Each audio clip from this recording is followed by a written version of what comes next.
Welcome to The Invitation. The Invitation is a conversation between two people of what it means to be human. And those two people having that conversation are myself, Mike Brown, and my dear, dear, dear, very dear friend, Linda Cameron. And on today's call is about Christmas. We want to say Merry Christmas to you all. And Happy holidays. And and the gift of Christmas, which is love, generosity, and sacrifice. That's what we're going to be talking about today. And we want to wish all of you a Merry Christmas, a Merry, Merry, Merry, Merry Christmas. And that's what we're talking about today. And let me just introduce myself briefly so you know who I am, and Linda will introduce herself. My name is Michael Brown.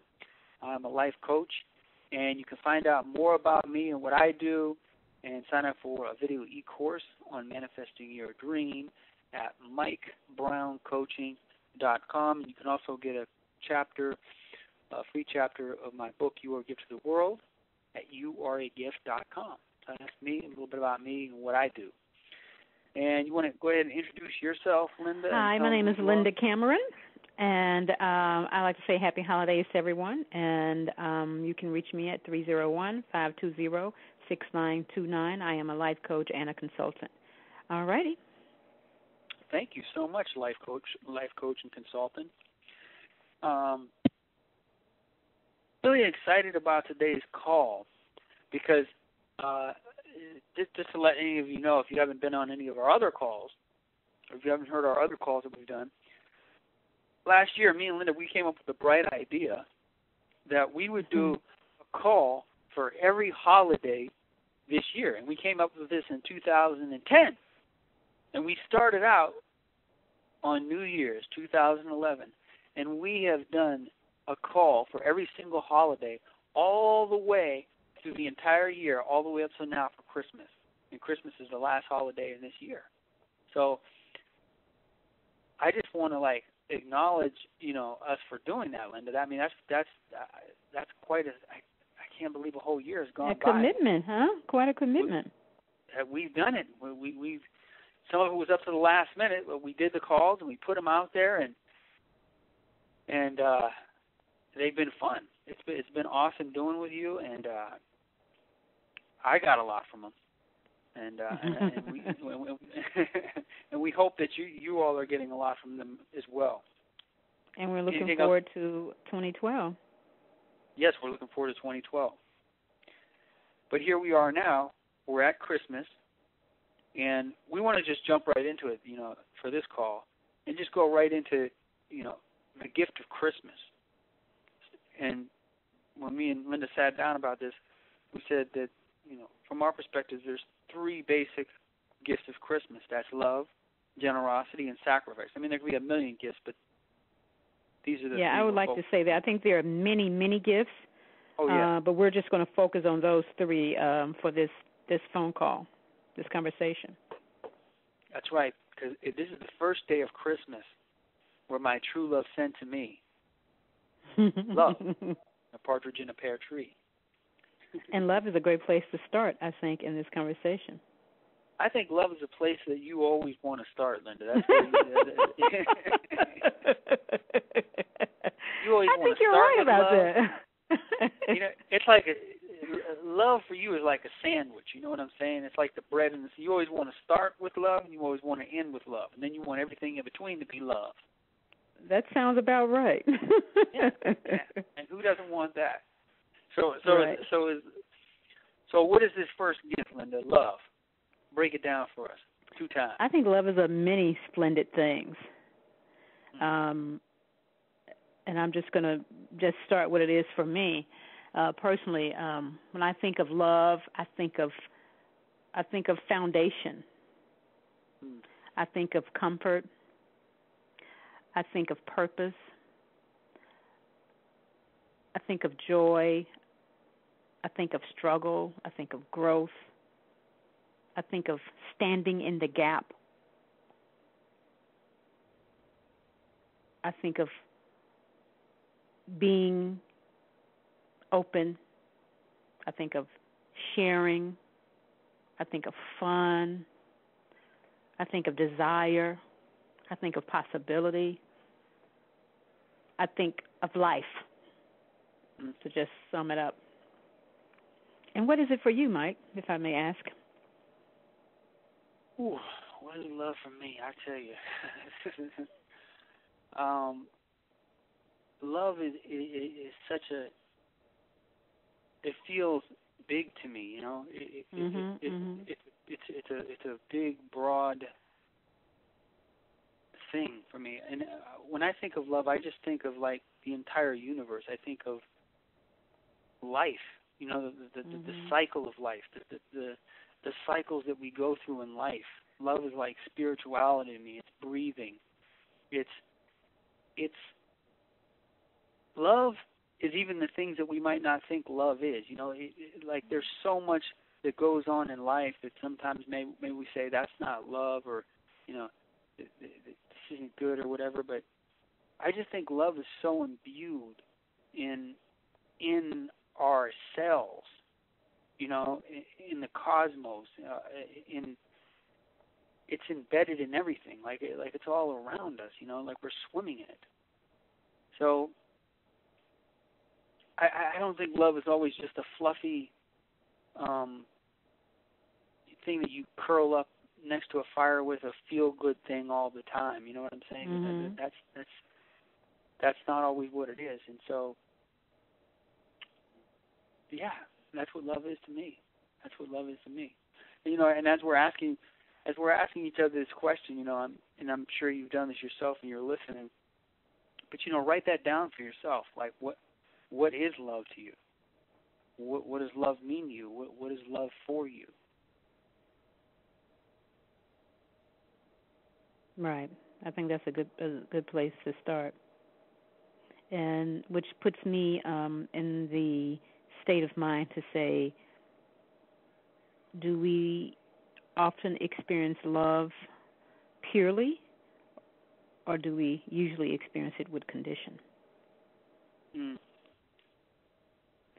when I think of an unconditional love, I think of a love that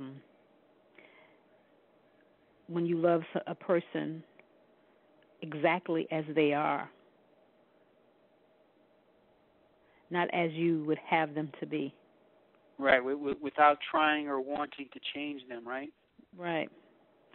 And the fact of the matter is, people do change. Mm-hmm. And that's a whole nother conversation. Can you still keep love at the forefront when the person does change and does evolve over time? You know what's coming up for me around this. Now you got me going. You got me going because because I think that maybe what people think love is, it's like, if you're doing everything I want you to do for me, Linda, then I love you. You know what I'm saying? Like, if you do all the things and say all the things I want you to say, and you do the backflips and the cartwheels, and you do it just how I want you to do it, you know, I think this is the idea that people get from love, that you do it all the way that makes me feel good, and then I can love you. Right. But if you do something that doesn't make me feel good, you know, if you do something and I don't feel good about it, then I don't love you. Or, you know, people say this, you know what I'm saying? I probably said it and thought it myself, you know? Mm-hmm, so it's like I think we have this, maybe there's this like fantasy of love that we have, like, you know, it reminds me, me and Linda were talking the other day about a particular quote from a book by Anthony DeMello that we both remembered at the same time. And that quote is that when your illusions clash with reality, then suffering occurs. When your illusions of reality, when your illusions clash with reality, with what's really happening, then suffering occurs. And, you know, one of the things that quote really got me present to, Linda, is that it really got me present to that we can be the source of our own suffering. Just as though we could be the source of our own love based on what we're generating in our thought patterns, what we're generating in our thinking. Because, when I think something should be a certain way and it's not that way, then there's pain. This is how people experience pain. It's like, it shouldn't be this way, it should be that way. And so I think part of love is acceptance. It's the acceptance of the way that it is. That the way that it is the way that it is. And the way that it isn't is the way that it isn't. That's not to say that, it can't be changed or it won't be changed, but, in the moment when something's the way that it is, then it just is. And so I think a big component of love, and, I'll use an example of that. I think, like, for example, what comes up for me, Lynn, is like, I don't think anything changes until you fully accept the way that it is. And I think a good example is like somebody that's overweight. Mm-hmm. And often people who are overweight, they have this battle with weight. And I think part of it has to do with they're just not accepting, hey, I'm overweight. That's what it is right here, right now. But there has to be like a full acceptance of the way that it is in order to move to another space. Would you agree with that, Linda? Right. Acceptance, I think, definitely is the first order of the day. And let me say something about acceptance. Which is the same thing as what you just said earlier, which is dealing with reality. Right. And acceptance, don't get it twisted, because acceptance doesn't mean resignation. Acceptance doesn't mean I'm giving up.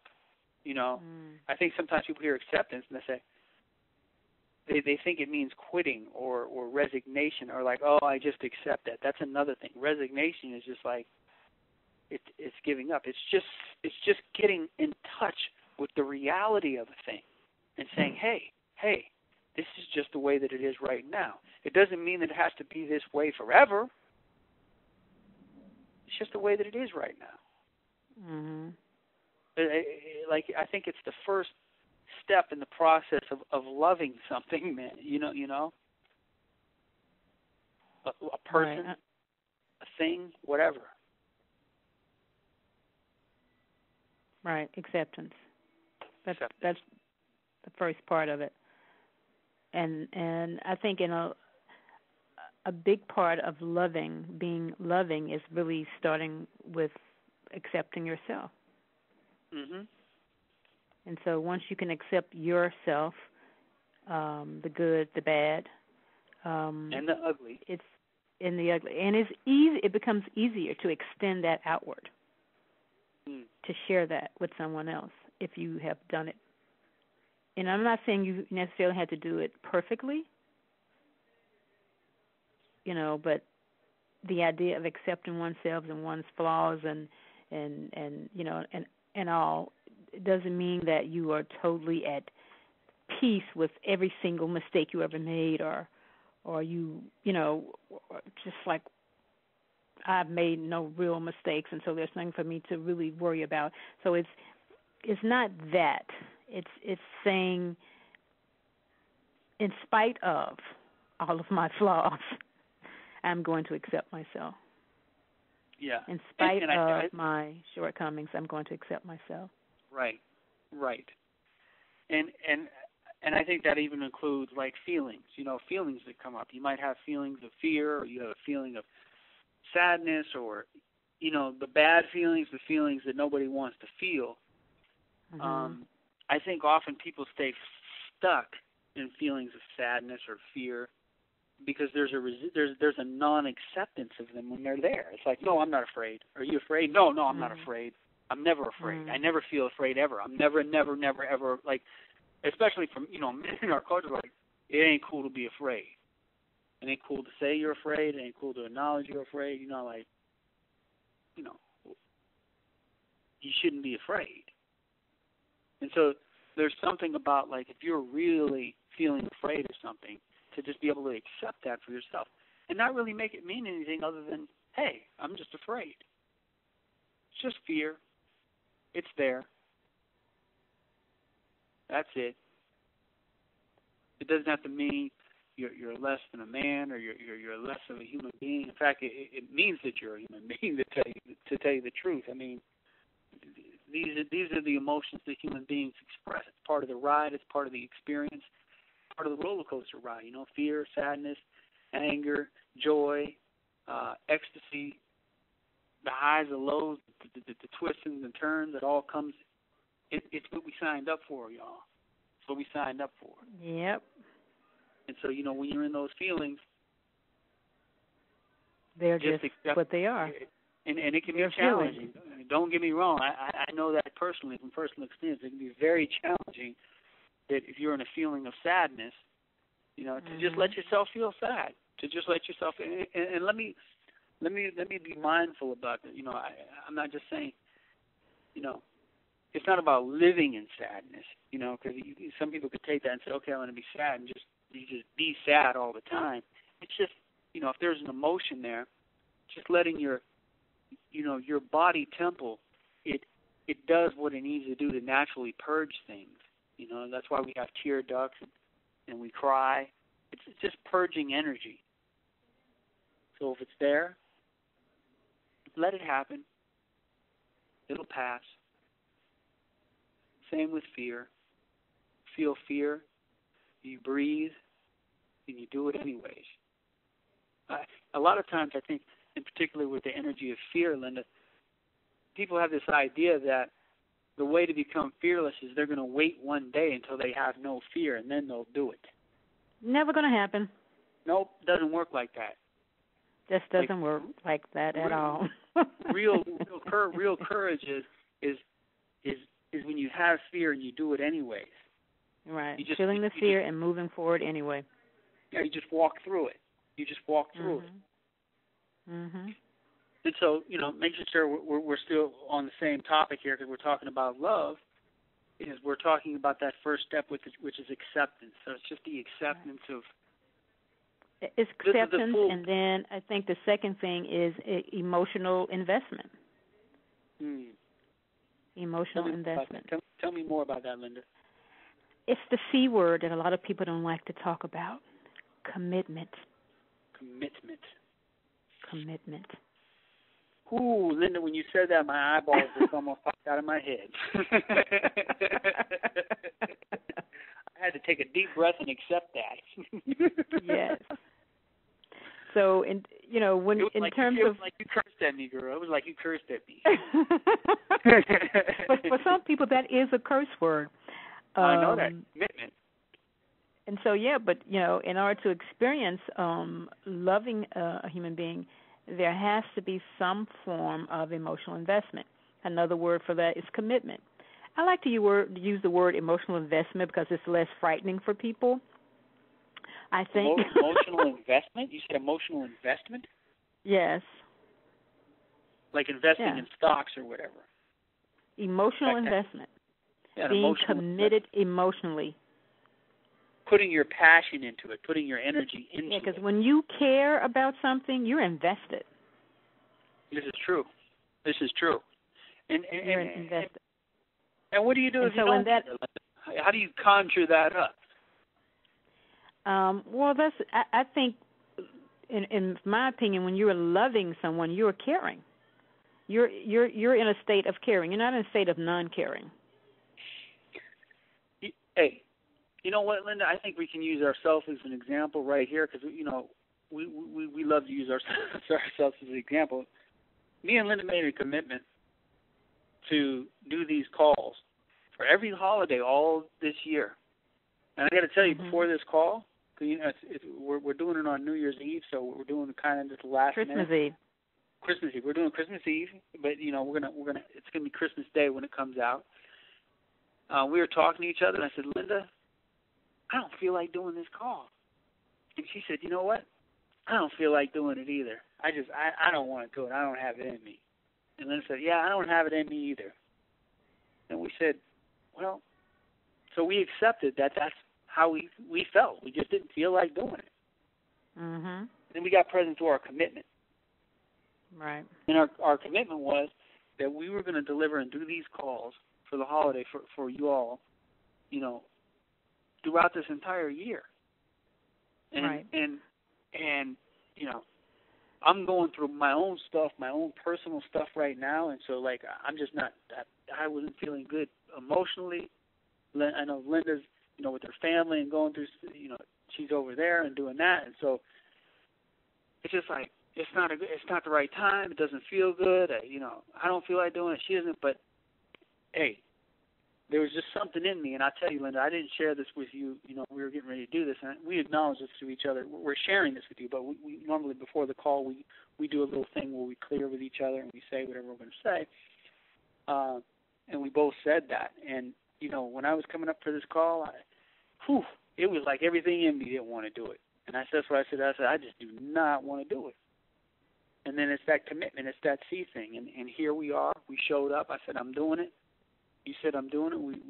We stated our intentions, and we're here, and we're doing it. So I think that's an excellent example of commitment, because commitment is not necessarily related to whether you feel like doing it right now, right. or you want to do it, or I'll do it later, or.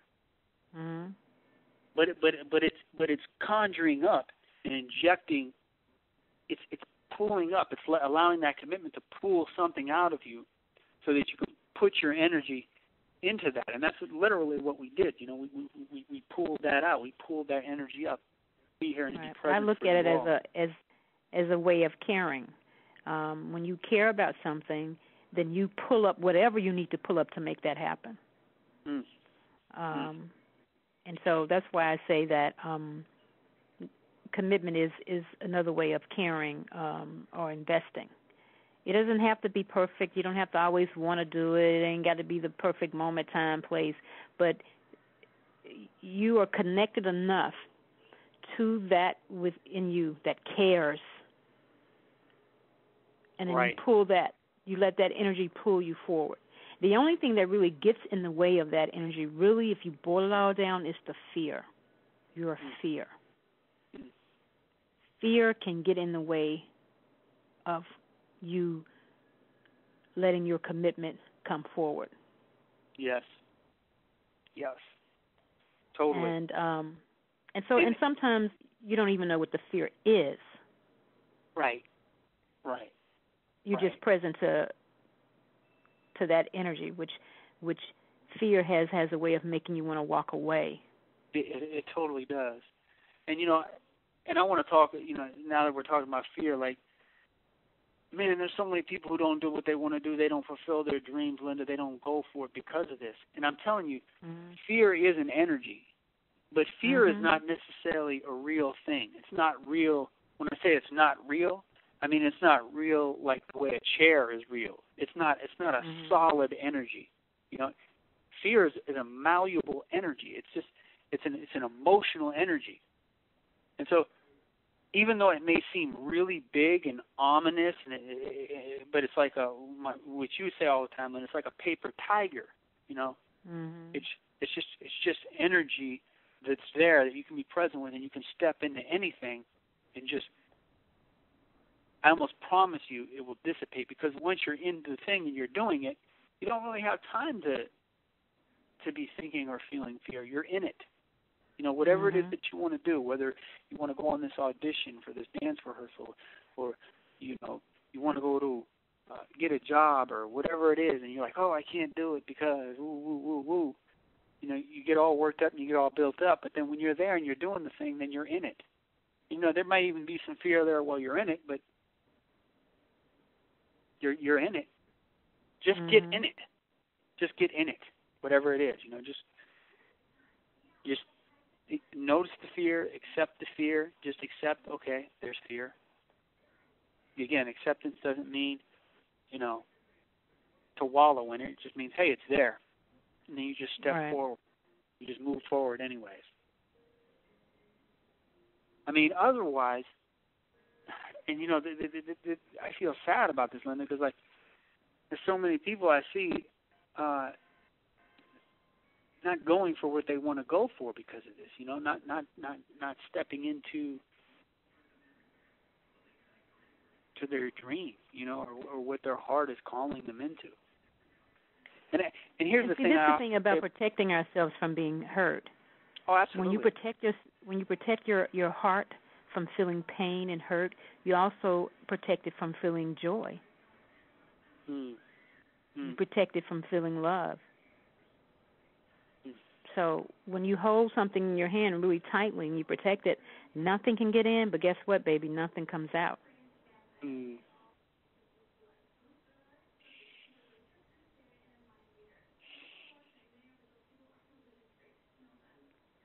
And so I think holding our lives, the essence of our lives, as these precious jewels that should never be cracked or broken or touched, is a very, in my opinion, tragic way to live. Because if you've ever tasted love, it is pretty juicy stuff. It is. It absolutely is. And, I think that brings us to the next part, Linda. We're moving into love, to the second gift of Christmas, which is generosity. Generosity. Right, which is all about the sharing of love. Again, everything is about love to me, I guess. That's right. It's the beginning, the end, and everything in between. That's right. So tell me about generosity, Linda. What is, and particularly in this time around Christmas, because I know we have this whole, one of the things we mentioned before the call was we were talking about the whole gift-giving thing, like, I got to give this person this. People get a lot of energy around gifts, and they get stressed out, and I got to give you a gift, and I didn't get you a gift, and it's just it gets. It doesn't feel. It doesn't always have the feeling of generosity. It becomes, it can. Right, it becomes a burden. Yeah, it's an obligation. It becomes a burden for people. Yeah. Yeah. I got to get a gift. I got to. And so when I think of generosity, I think of the habit of giving freely from your heart. Right. That's what I think of too. I don't necessarily think that we hold generosity as a way of being, and we do it as we look at it as something you do. And I look at it from a place of being. And what most souls on the planet want is we want to experience the generosity of another soul. Can you tell me about a time where you've experienced the generosity of another soul, Linda? Mike, I have so many examples. What jumps right out? Of people's generosity. I'm going to give you a small example, which means a lot to me. I was in a bookstore one day. I was in a bookstore when I first moved to this area, and I love books. I am a reader of books. I like to have them in my house, in my car, everywhere I go. I have books. And I went to the bookstore, and I wanted to buy 3 books. I found 3 books that I really wanted. And I got my little books together, and I got up to the counter, and then when the man gave me the total, I didn't have enough money to buy all 3 of the books. So I was trying to decide which one I was going to put back. And the gentleman from behind me, standing in line, said, "I'll pay for those books for her." And I looked back at him. He was a tall, man, and I looked up at him, like, "Are you serious?" And then I said, "Thank you." And he said, "It's an absolute pleasure. Don't even worry about it." And he paid for my books, and I got the books and walked out of the store. Wow. And I just walked around that entire day thinking, how generous was that soul? How generous of a person. He didn't ask me my name. He didn't say, "Let me introduce myself." Nothing. Wow. He just says, "Let me get those books for her."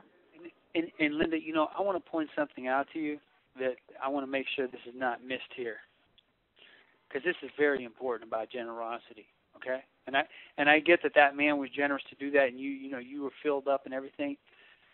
But what I want everybody to hear in that story, and I even want you to get this, maybe you're not fully getting this, Linda, is that, because this happens all the time, is the generosity of you to allow this man, like, to receive that gift from him.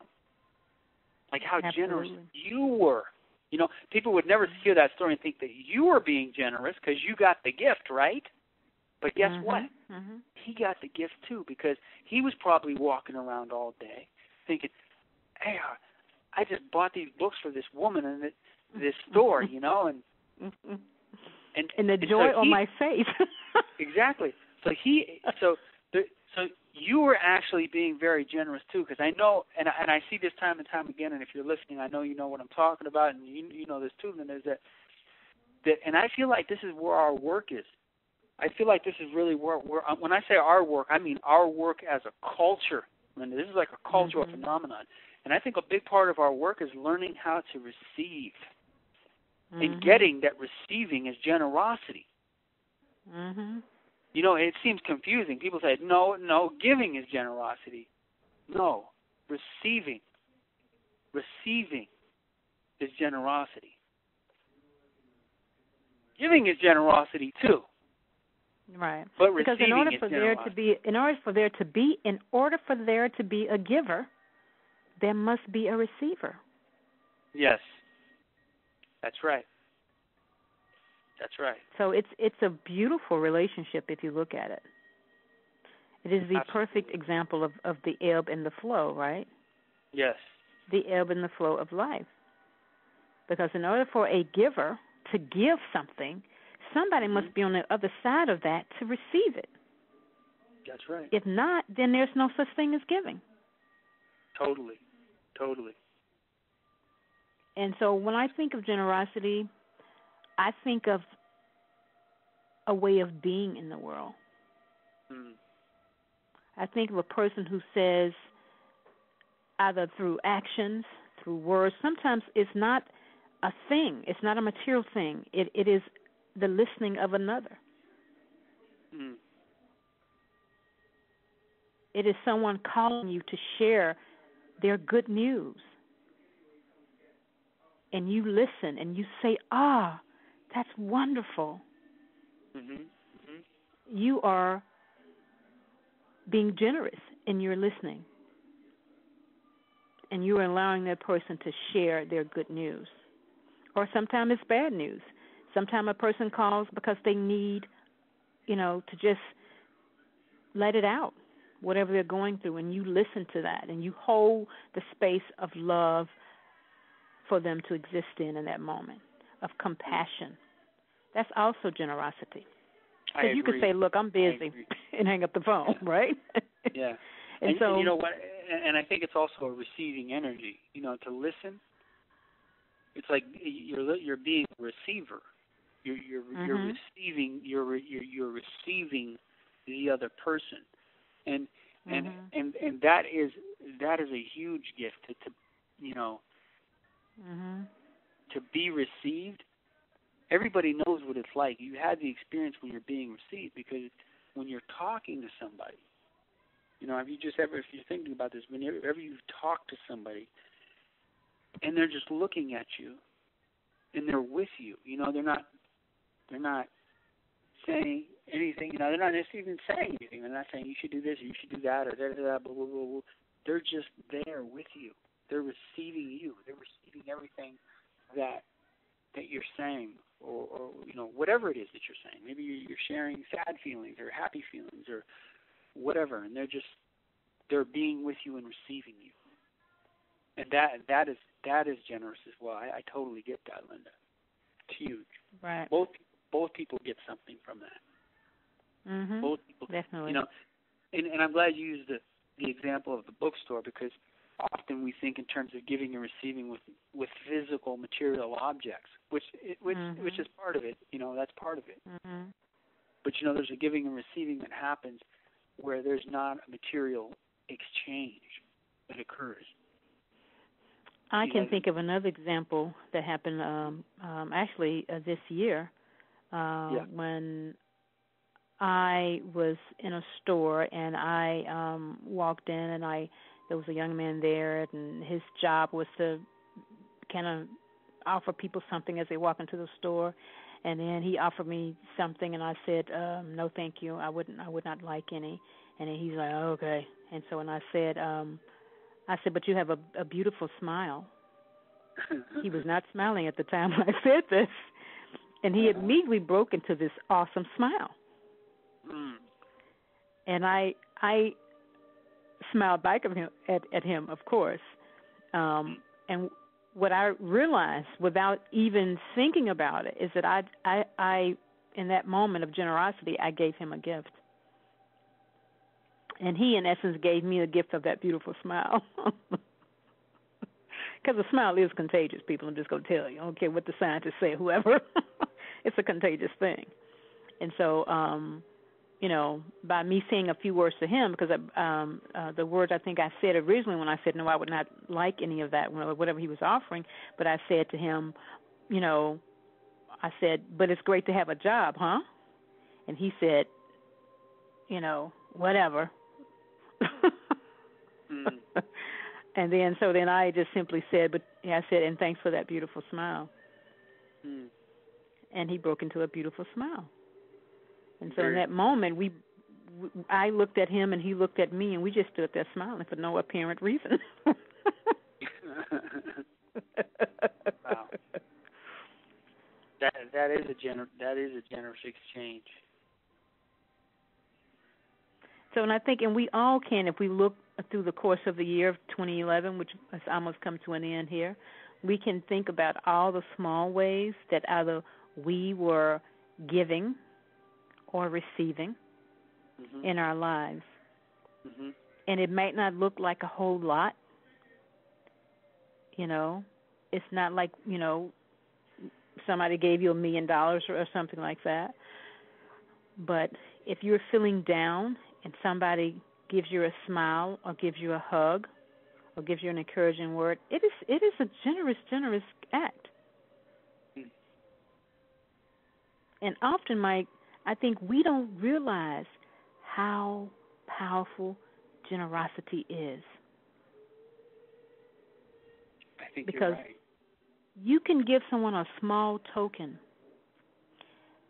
and have no idea how that's going to affect the rest of their day, the rest of their week, the rest of their month, the rest of their year. You don't know that. And since you don't always know, I say give and give generously. I got one more example, Mike. Okay. I'm going to go way back to when I was in college. I used to work at the front desk at my the dorm in which I lived. And there was a young gentleman who also worked at the front desk part-time. And he and I would have conversations. Sometimes I would be getting off and he would be coming on, or the other way around. And we would stay and chat with each other. 15 minutes, 20 minutes, 30 minutes sometimes. And over the course of a year, I would say that we became pretty comfortable with one another and pretty generous with one another. Now, I didn't really know him that well. Like I say, these are 15, 20 minutes conversations. I didn't hang out with him or anything, so I didn't know him that well. But when he graduated, or I can say when I graduated, he wrote me a letter. It was written on this beautiful paper, and so I actually have kept this letter. And basically he said, in this letter, he said, thank you so much for being a great listener. He said, every night when I talked to you when I was getting off work, I looked so forward to talking with you. Every time I saw you, I knew that I could share something with you that I could share with no one else. And you would just listen, and you would not judge me. He said, you helped me get through this year. It's been a very tough year for me. And he said, and I just want to say thank you, thank you, thank you. You are a remarkable woman. And I was like completely taken aback. Because I had no idea that these 15, 20-minute conversations were anything more than just conversations. I did not know him that well. I never had lunch with him, dinner, never went anywhere with him, a movie, a bookstore, or even for a walk. We just had these little brief conversations every night when we were exchanging shifts. Yeah. And I'm going to be honest with you, Mike. I can say if someone would at the end of the year would say, name 5 people who you think you've had an impact on, he wouldn't have been on that list.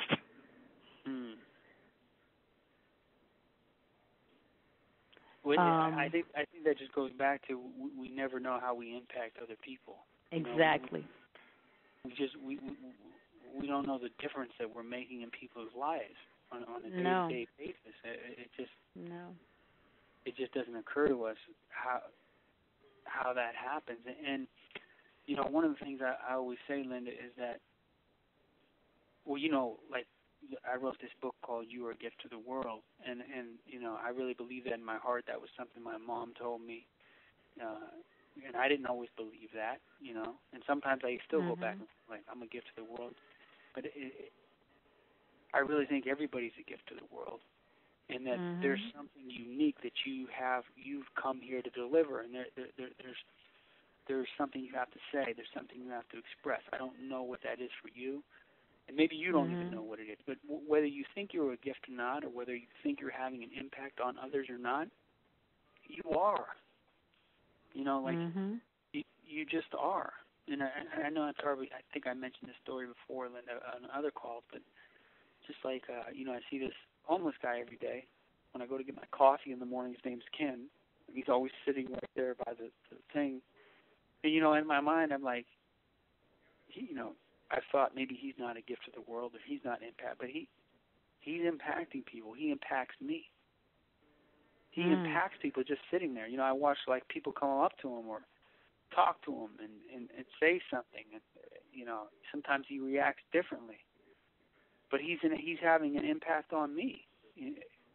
So even people who seem like they're doing nothing, they're doing something.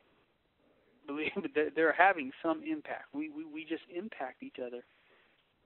Whether you run around and do all kind of stuff and become the president, or you just sit on a corner, and everything in between. As long as you're here and you're breathing and you're moving around, you're impacting somebody in some way. You can't get away from that. The only way that you can get away from it is when it's over with. When it comes to an end. But even then, you can still be having an impact even after you're gone. Yeah, and we can name many people who have impacted society, and you think about someone like Martin Luther King Jr. What a great impact that he had, and is still having. Absolutely. And, it doesn't have to be Martin Luther King Jr. It can be someone in your family. My mom. My mom's not here anymore, but she impacted my life, and still I wrote a book about it, and I mean, and that book is impacting other people's lives, so she's still having an impact.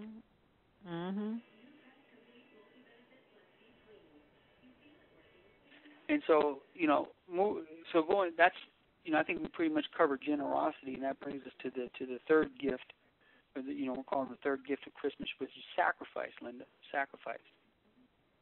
Right. We got about 5 more minutes here. Or 5, okay. We got 5 or 10 minutes. We have 10 minutes. Sacrifice. And one of the definitions of sacrifice that I've heard that I love, and I don't know where I heard this one. I think I heard Michael Beckwith say it, but sacrifice means to make sacred. Sacrifice means to make sacred. And I think often people hear that word sacrifice, and they, I think there's like another kind of interpretation of sacrifice that is maybe not as empowering, where it seems like you're losing something, You know what I'm saying? Right. People think about giving up something, I think. Right. That's right. That's right. But you know something, Linda? Part of it is about giving up something, I think. You know, but it's not giving up what you think you're giving up. Mhm. You know what I'm saying by that? Yeah. Yeah. I mean,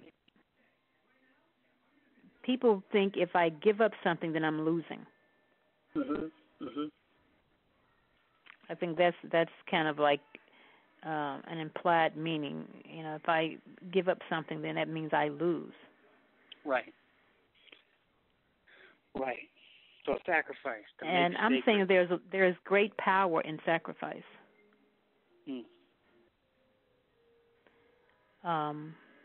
As you say, it is really an awesome opportunity. When you have a moment of selfless moment, because we're always into ourselves. Oh yeah. Oh yeah. And part of that is by design. Yeah, it's to keep us alive. Right. Part of that's by design. And but when you have a moment, when you completely surrender and you sacrifice something, you move into holy territory. You move into sacred space. And you can feel it. It's a powerful feeling. I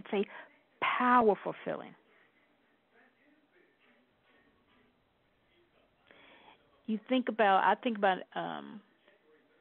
standing up for a person who cannot stand up for themselves.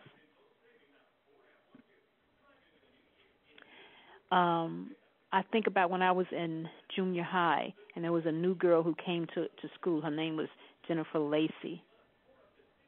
And she was being picked on by the other kids.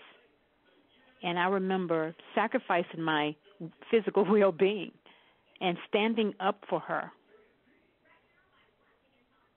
and saying, no, you will not push her down. You will not hit her. I'm not going to let you do it. And I remember being chased by a herd of girls. Yeah, and about 10 girls. And what you gave up was your personal safety.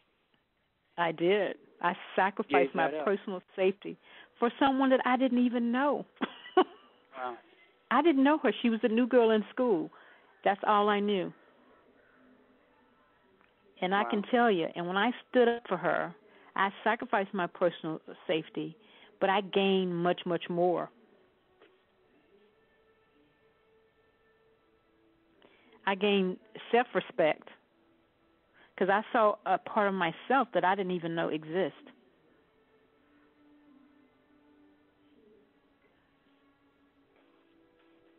And there was a part of me who was really giving honor to this other human being. I was honoring her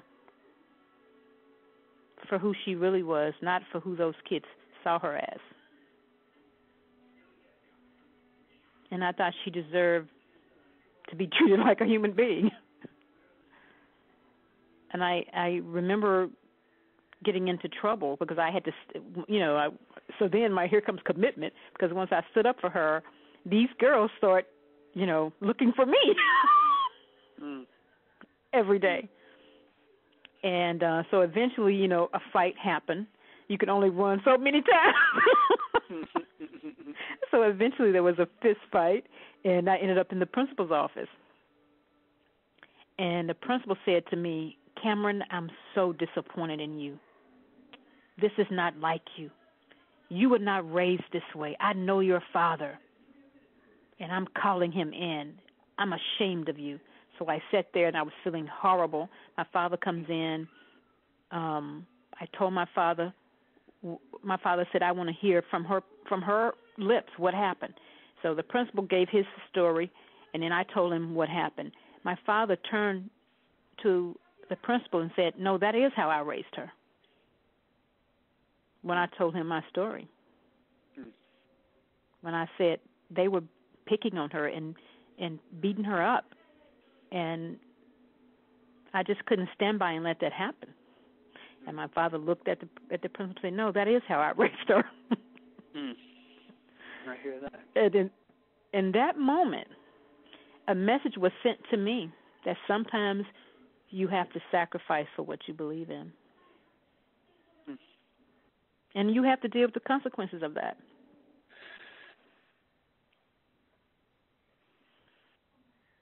So, but a part of me expanded that day. You understand what I'm saying? Yeah, oh, I know. I don't know if I'm being clear here. No, you're being very. Like, you got me present to something right now because that's your. I thank you for sharing that story because when you're listening to Linda's story, you've been sharing some great stories. Linda, the good thing about stories is like I really want everybody to see yourself in that story. That's what you're pulling out of me, Linda. You're having me see myself in that story. And that and what I'm present to around that is I think that anything that you love that you're committed to, there's going to be a point of sacrifice at some point in time. Absolutely. Like you're going to come up to that line where it's like, and I think you use your story, which is great because that helps people to relate on that that level, the individual level. But even on greater levels, you think about Martin Luther King, think about Gandhi. Talk about sacrifice, man. These human beings sacrificed. You think about Jesus life. Christ. That's right, Jesus Christ sacrificed their life. That's what they were willing to give up, and they did. And they did give it up. And they knew it. They all knew it. This is like, whew. There's not much more you can sacrifice in your own life because everything happens through your life. But man, when you put that up there, Linda, then there ain't more than that. That's all you got is your life, really. And you don't even have that forever. Anyways. Right. You know what I'm saying? On borrowed time, right? Yeah. We're all on borrowed time. That's right. But to sacrifice that, man, whew. Even when I think about that in my mind, and I know maybe you didn't sacrifice your life in that situation, but it probably felt that way. You were sacrificing your safety. And so I just think that for anything, what you got me present to, Linda, is like anything that comes about in this world that's a great victory, whether it's for you individually or whether it's for all of humanity, it comes at a cost. It comes at a great sacrifice. Somebody had to give something up.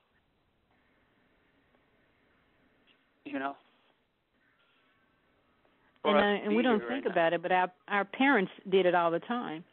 Oh man, dude. When and I'm not going to say that every parent is committed to parenting. Some parents are not committed to parenting because they don't know what it is because they were not parented. But for those who have been parented, then they know what it's like to have to sacrifice so that your children can experience, a hot breakfast in the morning. Right. You have to sacrifice your sleep because that means you may have to get up an extra hour early so that when your child gets out of their bed and puts on their clothes, the breakfast is ready for them. And you could be bone tired because you have worked double shift the night before. But your child needs a healthy hot meal in the morning to go to school to learn. So you get up that extra hour after working 2 shifts and you do that. You make that breakfast. Sacrifice. That's a sacrifice.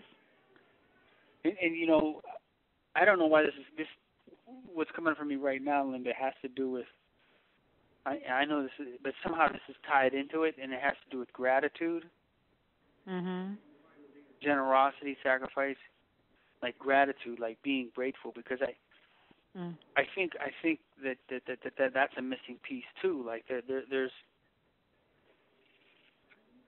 I mean, I don't know if we're present to how much other human beings have given up over, not only decades and centuries, millions of years, what they've given up for us to live the life that we live the way that we live it now. Right. Like, we just have no clue. I'm talking about me and you, Linda. I'm talking about all, like, we're just here living and thinking, hey, it's supposed to be like this. It's supposed to be this way. Yeah, I'm supposed to have all like these things. Exactly. People had to give, people died. A lot of people died over the years over labor. There was slavery in this country. There was so many struggles in this country. My God, there was women's suffrage. The right to vote, yeah. And we're just talking about this country, but I'm talking about, like, over human history. Like, whew, man, a lot of sacrifice. There's, like, a lot of human beings. I'm talking about millions and millions, probably billions of lives sacrificed. And part of this has to do with evolution, y'all. This is like the evolution of our species, the way that we evolved. People sacrifice so we can live the life that we live, the way that we live it, to be, because I really feel like, and in particular during this holiday, there's gratitude's missing, Linda. There's just not a lot of gratitude for that. It's just like, hey, I'm supposed to have a house. I'm supposed to have all these clothes and a car and a cell phone and a computer. And especially in terms of our children, we really have to find a way to connect our children to gratitude.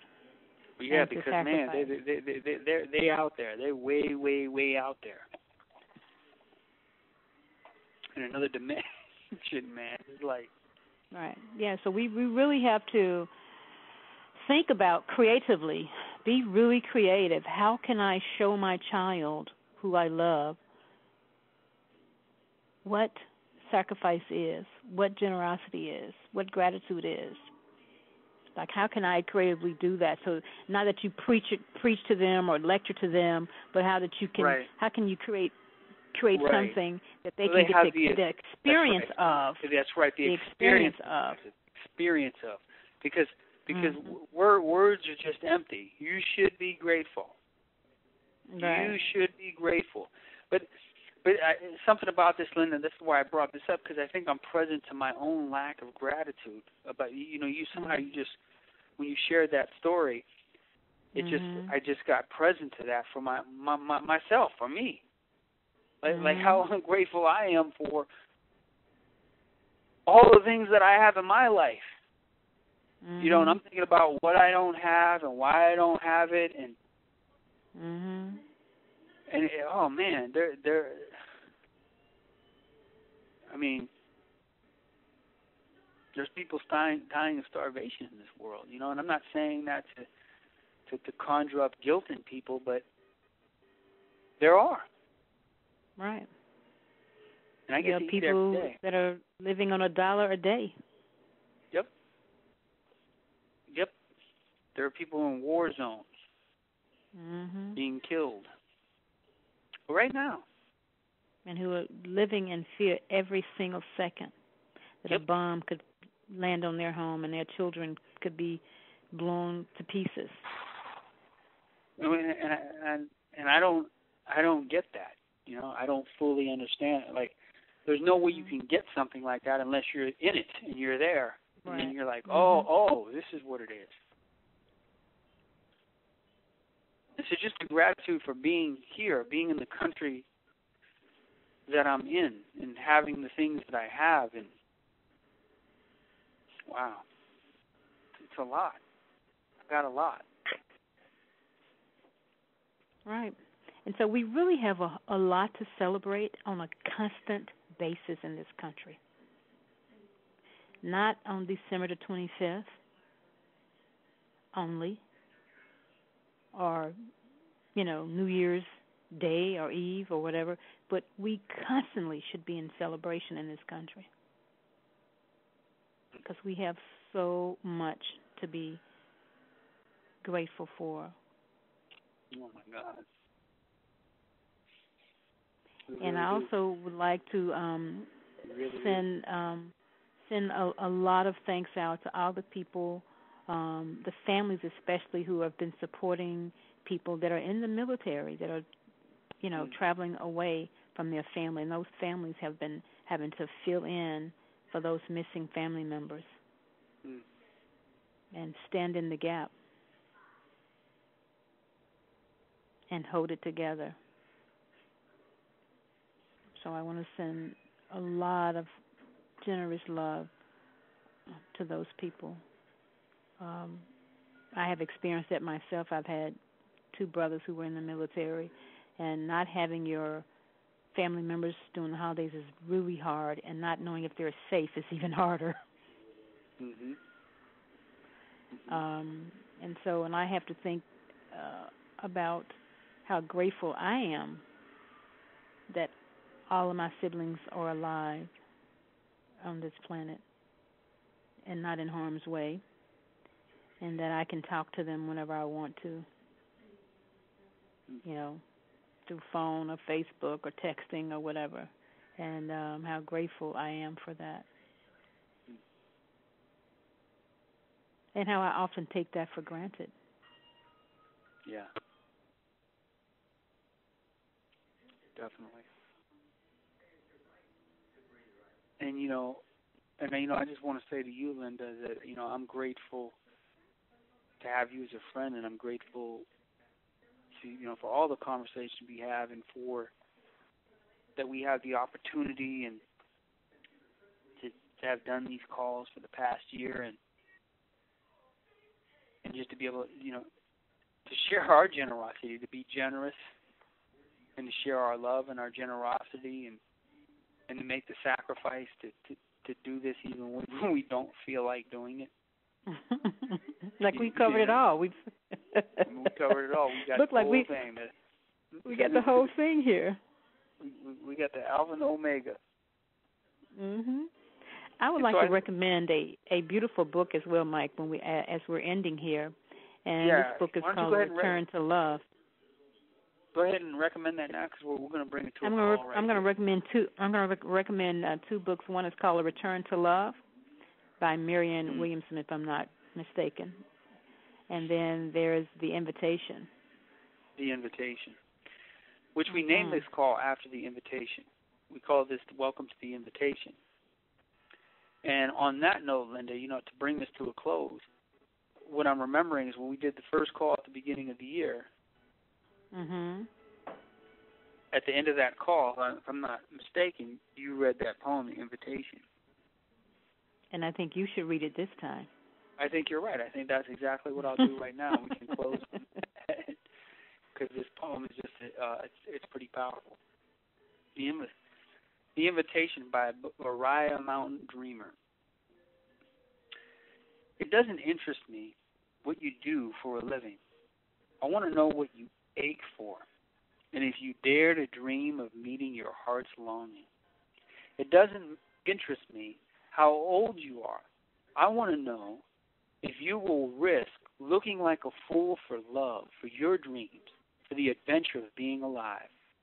It doesn't interest me what planets are squaring your moon. I want to know if you have touched the center of your own sorrow, if you have been opened by life's betrayals, or have become shriveled and closed from fear of further pain. I want to know if you can sit with pain, mine or your own, without moving to hide it or fade it or fix it. I want to know if you can be with joy, mine or your own, if you can dance with wildness and let the ecstasy fill you to the tips of your fingers and toes, without cautioning us to be careful, be realistic, to remember the limitations of being human. It doesn't interest me if the story you are telling me is true. I want to know if you can disappoint another to be true to yourself, if you can bear the accusation of betrayal and not betray your own soul, if you can be faithless and therefore trustworthy, I want to know if you can see beauty even when it's not pretty every day. And if you can source your own life from its presence. I want to know if you can live with failure, yours and mine, and still stand on the edge of the lake and shout to the silver of the full moon, yes. It doesn't interest me to know where you live or how much money you have. I want to know if you can get up after a night of grief and despair, weary and bruised to the bone, and do what needs to be done to feed the children. It doesn't interest me who you know or how you came to be here. I want to know if you will stand in the center of the fire with me and not shrink back. It doesn't interest me where or what or who, with whom you have studied. I want to know what sustains you from the inside when all else falls away. I want to know if you can be alone with yourself and if you truly like the company you keep in the empty moments. The invitation. Thank you. Welcome to the invitation. This has been Michael Brown and Linda Cameron. The invitation is a conversation between two friends of what it means to be human. And those two friends having that conversation have been me and Linda, and we've been here all year, and we did this, and we'll see what's in store for the next year, y'all. Thank you so much for joining us, and thank you, Linda. Thank you. Happy holidays. Happy holidays. Goodbye. Goodbye.